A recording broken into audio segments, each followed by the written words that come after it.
So back in the 90s, a man named Lee Strobel was an editor-in-chief for the Chicago Tribune. He was an atheist and his wife became a Christian. So he set out to disprove Christianity. Now, like most people in the media, he was a liberal Democrat. Now, what does that have to do with the story, you might ask? Well, I just want to explain to my younger viewers that back in the day, the media didn't just repeat Democrat talking points, even though they were always like 99% Democrats, based on Gallup polls from like the 70s. It was no secret. But we actually had real journalists back then. We had what they call back then investigative journalists, where they would investigate stories and put aside their bias. They would literally want to find the truth. I mean, I'm being totally honest. Back in the day, you had journalists who would actually investigate to find the truth. And they would report it even if it hurt the party that they belonged to, or even if it hurt their political cause. Like they could separate their politics from their job. What a awesome thing it was back in the day. But anyway, Lee Strobel was not only editor-in-chief, he was one of the most successful investigative reporters of his time. This is how he rose to the top of his field. So he was smart enough to know that the center of Christianity, and now his wife became a Protestant Christian, she was evangelical, but he knew that just mere Christianity lived or died on the resurrection. If he could disprove to his wife that the resurrection never happened, he would be able to disprove to her Christianity. Because he was really getting annoyed with how happy she was. He was getting annoyed with her talking about the joy of the Lord and the peace that she feels and how everything is so much clearer and she's a new creation in Christ. And it was really getting under his skin. So he took all his resources, all his investigative journalist knowledge, and set out to disprove the resurrection. And he just looked up manuscripts, he went through history, he talked to the top scholars, secular, scholars in ancient history, PhDs, doctorates, the best of the best. He just spent hours in libraries. After, I think it was 2 or 3 years almost, of investigative reporting on the resurrection of Jesus Christ, he came to realize that the resurrection is the most provable historical event that's ever happened in ancient history. And he became a Christian, and I think he is now what you would call an evangelist. So if you want to read more about it, the book The Case for Christ by Lee Strobel, I've read it a couple times, and I always go back to it as reference because he gives historical references. You can, if you want to debate an atheist. But the reason I tell you this is I have a similar story. See, I was a believer for 30 years or so as an evangelical, Protestant, born-again, Bible-believing, charismatic Christian believer. And when I was trying to convert my mother's new husband, because my dad had passed away and she remarried a devout Catholic whose wife had passed away previously, and I was trying to convert him and tell him Catholicism was wrong, and he was prepared to defend his faith, and he did a really good job. So I started studying and using Protestant sources, and the more I studied, I came to realize what Blessed John Henry Newman, and this is a great book, an essay on the development of Christian doctrine, Blessed John Henry Newman said, "To be deep in history is to cease to be Protestant." And as I was seeing that deep in history, all the Catholic teachings are there. then I stumbled upon this book, and I just want to show you, because people always ask me, oh, what book is that? Return to Rome by Francis Beckwith. Francis Beckwith was the president of the Evangelical Theological Society. So this is like the brainiacs of evangelicalism. To be in this club, you got to have at least a PhD or a doctorate. And these guys all know Greek, Hebrew, Aramaic. I mean, these are they're all Bible scholars. Every member of that society can be categorized as a Bible scholar. And Francis Beckwith was the president. And while he was president, he converted to Catholicism. So that kind of threw me for a loop, being evangelical. So I read his book, and he said something there very interesting. He said, I wasn't as much concerned about all the doctrines, because if I knew for sure that the Catholic Church was the church that Jesus established, then that's all that mattered. I need to fall under her authority. And I thought that was very interesting. So I did a little bit more research, and what I found was, yes, Jesus established a church. It wasn't like evangelicalism where, there's 40,000 different churches. There was one church, and if you're Catholic, or if you're a viewer of mine, you've heard me read this a bunch of times, but I feel it's very appropriate for me to read it again. 2 quick verses. Matthew chapter 16, verses 18 and 19. Jesus speaking, "And I tell you, you are Peter, and on this rock I will build my church." So the word Peter he uses is rock, and he's saying, he changes his name from Simon to Peter. So he's saying, now you're rock, and on this rock I'm going to build my church. Not one of many churches. Then he goes on to say, "And the gates of Hades shall not prevail against it.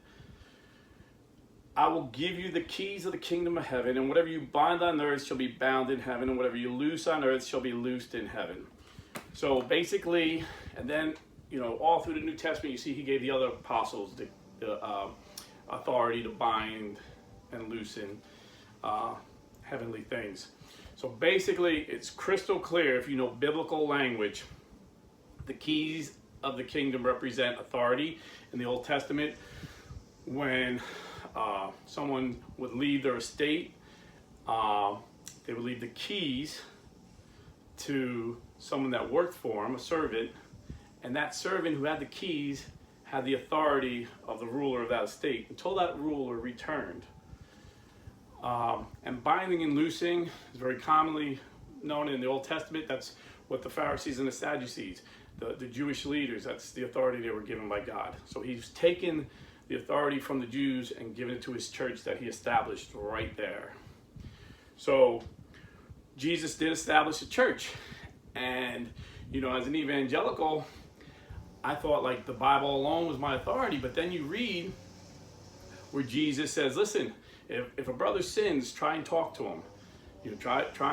Just you and him, man to man. But if he keeps sinning, bring 2 or 3 witnesses. And if he doesn't listen to that, bring him to the church so the church can discipline him. And if he doesn't listen to a church, make him as if he was a Gentile. Make him as if he didn't belong to the church. Basically excommunicate him. So you have to have a church that has that authority. So Jesus is establishing his church, and he's showing examples of how the church operates. Later in John 20:22, I believe it is, he tells the apostles, whose sins you forgive are forgiven, whose sins you don't forgive aren't forgiven. So basically, again, telling the church her authority. Basically, you have my authority till I return. So I had to figure out, what church is this? And as John Henry Newman says, you go back in the history, at the time, I guess the last church I was involved in, this was a church I was involved in, was a Southern Baptist church. And when I say involved, I never became a member, because I always felt like that was, I don't want to belong to a religion made by man. Religions are all made by man, but I'll fellowship with other believers. And this is a good place because they believe mostly what I believe, not all, but mostly. And the pastor would let me preach, when he was out of town or whatever, like on Wednesday nights, nothing too big. And I was able to teach Bible studies and had home fellowship groups. So that was probably my last denomination in Protestantism I was involved with.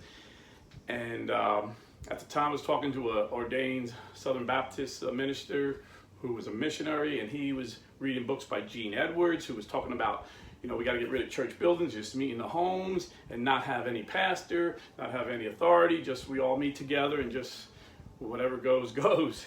And I was kind of leaning towards there. And because I knew there were no Southern Baptists before 1600, actually before the 1800s. So the Southern Baptists broke off from the regular Baptists over slavery. The Southern Baptists were in favor of slavery, the rest of the Baptists were not. So the Southern Baptists broke away in the 1850. But before that, in the 1600s, a guy named John, not to be confused with Joseph Smith, who started the Mormon cult, John Smith started the Baptists, and he started by baptizing himself. John Smith was a self-baptizer. And I'm not going to go through every denomination I belong to, but I knew where each denomination, Assemblies of God, Disciples of Christ, I seen where they all started.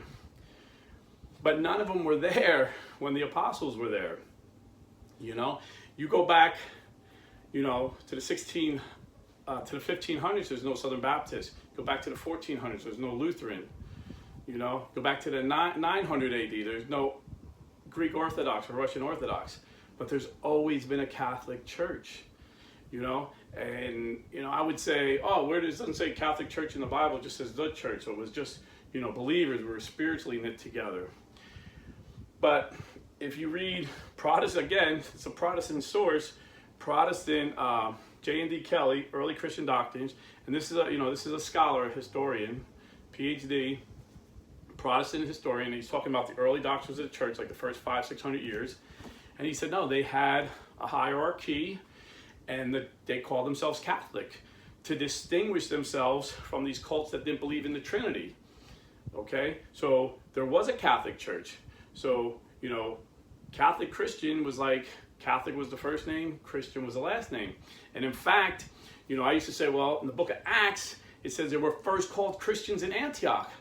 But then I read about a famous bishop from Antioch, St. Ignatius of Antioch, in 107 AD refers to the Catholic Church. And he says, where the Catholic Church is, there is Jesus Christ. And then talking about the authority of the church, he says, where the bishop is, there is also Jesus Christ. So he's saying, he represents Jesus. The church represents Jesus. There's authority. And then even like every doctrine that the Catholics believe, J.N.D. Kelly, a Protestant, confirms, yes, in early Christianity, this is what they believed. In fact, our single most important doctrine, the doctrine of the Eucharist, he said there was not one serious Christian who did not believe what the Catholics and the Orthodox believe today, that the Eucharist truly became the body, blood, and divinity of Christ. It wasn't until after Martin Luther, 10 years after he started the Reformation, that Ulrich Zwingli, a man, came up with this man-made doctrine that is just a symbol. And in fact, Luther called Zwingli a heretic and would not fellowship with him because he said that's heretical to say this isn't truly the body and blood of Christ. It was a new man-made doctrine, 1600 years after Christ. And so I just started seeing all like these doctrines, and everything just started making sense to me. And then even the Bible, like I knew Luther took out 7 books, and I used to always wonder, I was taught in the beginning when I was young and mature Christian, the Catholics added those books. But then, as I got maturing in the Lord and learned church history and studied the Bible, I realized Martin Luther took them out, but he must have had a good reason. And his reasoning was, well, because it's not in the Hebrew Bible. Well then, the more I read, and recently I read this book, When God Spoke Greek, by Timothy Michael Law, who is like the most expert scholar on ancient history. The dude literally has a PhD in ancient history from Oxford University. This guy's like the man when it comes to ancient history. And he specializes in the Greek-speaking world of ancient times. Now, I grew up a Southern Baptist, but if you read his book, he comes across like a secularist. Like he might just be like a scholarly, non-religious guy. and he's just giving you the historical facts. But what he says there, again, confirms that if you go deep in the history, you have to cease to be Catholic. Because even our Old Testament, the Old Testament that we have, has those 7 books that Martin Luther took out because it's based on the Septuagint.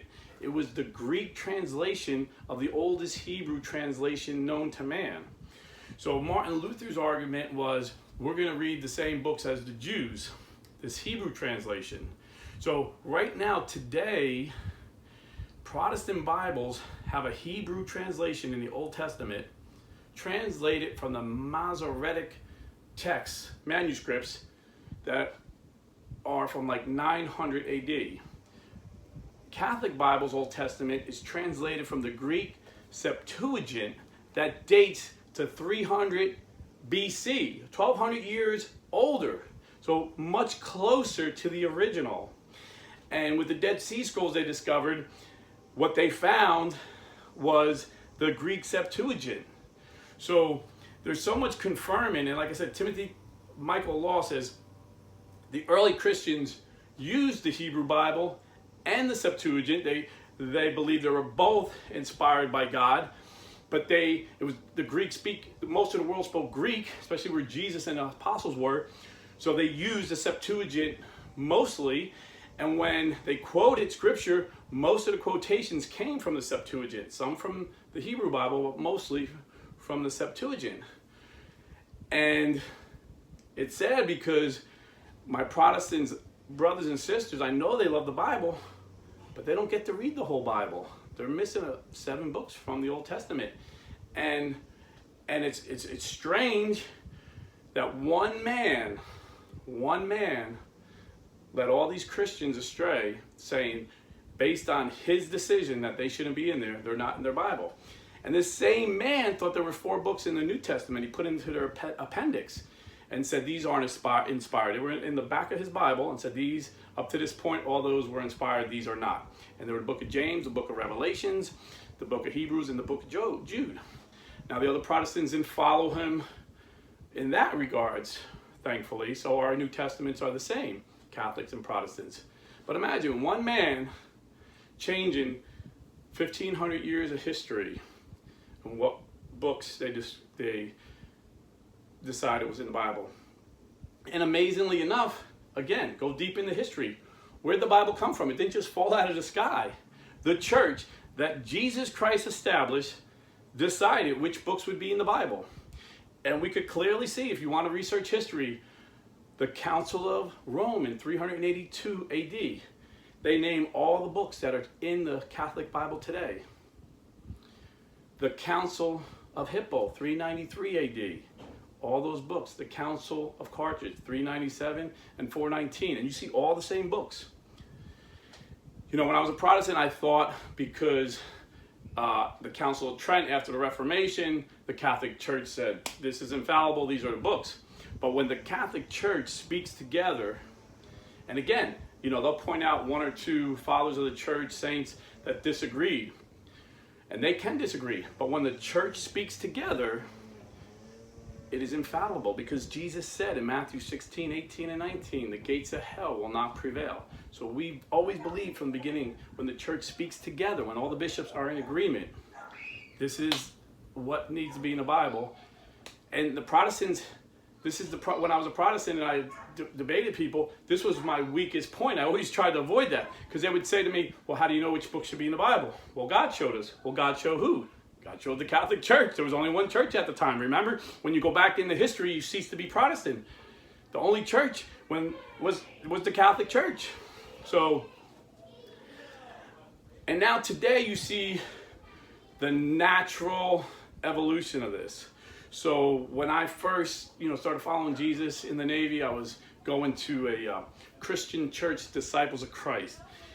And the Christian church started by, I think it was a guy named Barton, and then the Disciples of Christ was started by a guy named Stone, or vice versa. There were 2 pastors from Presbyterian churches starting a new movement, not known to each other. They just started it.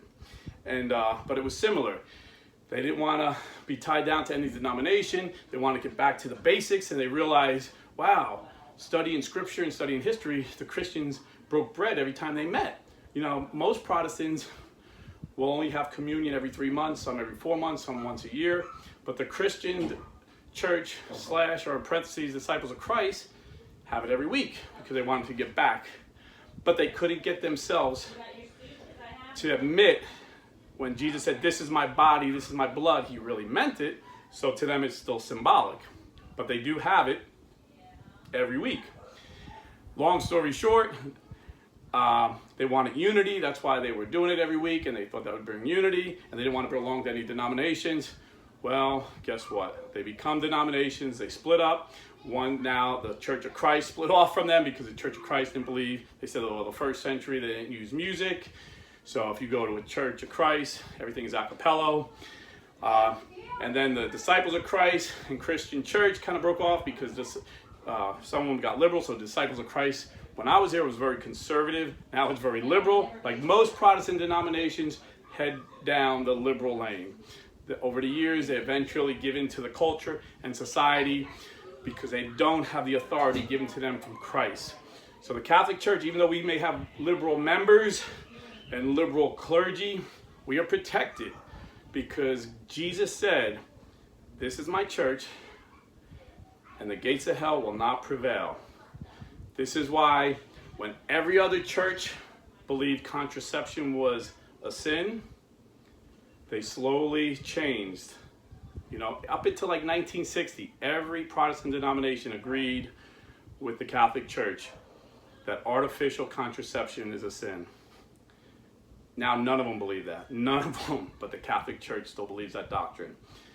This is why the Catholic Church, you can see in our documents from the Didache in 50 AD, saying abortion is a sin. We still believe abortion is a sin. And now more than half of the Protestant denominations don't believe that. From the very beginning, we've said marriage is between one man and one woman. And you see a lot of Protestant denominations even giving into that now.